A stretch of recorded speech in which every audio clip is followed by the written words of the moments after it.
Hello, my name is Jesse Ryan Jensen. Welcome to the Arcology Group YouTube channel. I'm going to talk a little bit about habitat analogs. So we talked about the concepts of flora and fauna, that you'd have plants and animals living with you in the arcology.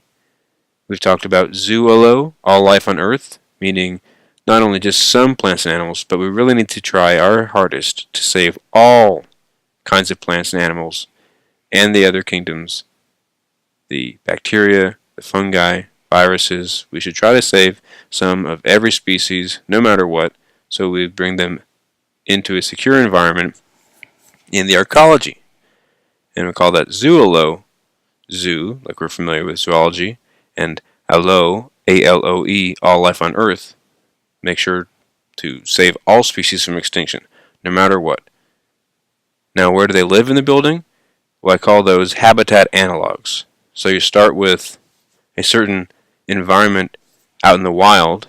You determine how many species are endangered there that you know of.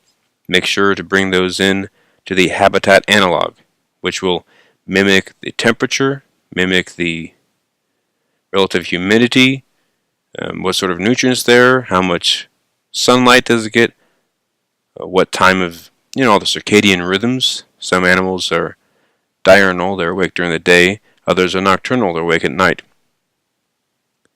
Now, one of the main ideas I thought of is regarding having a whole bunch of animals in a habitat.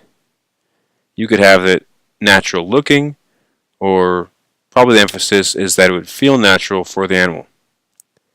You could have a central area where, so you have along the side the different individual enclosures for each different kind of species that normally lives in that central habitat. You could open the doors and then go into the center, and you could control that so that to keep predator-prey relationships happening on their own time span, or you bring them back into their own individual enclosure to make sure they don't eat each other, depending on the science. I don't know.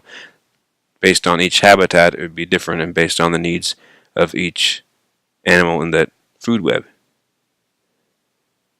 And so the idea is the analog means it is similar to an existing habitat.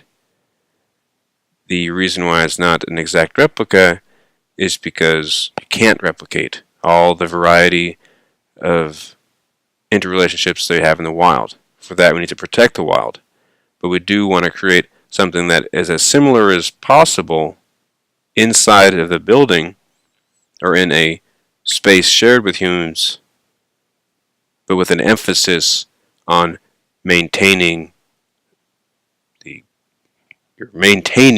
with your animal husbandry the life cycle of each of those species that you've brought into there, not putting them up in danger. Say like one kind of species is hungry for all the other ones. Well, you bring them into their individual enclosures, so maybe they don't all get to go out into the central habitat. And would people walk around in the middle of it? Each one is up to the builders of the arcology. And it's not my job to design every single one. I'm just trying to get the ball rolling, move it along down the field.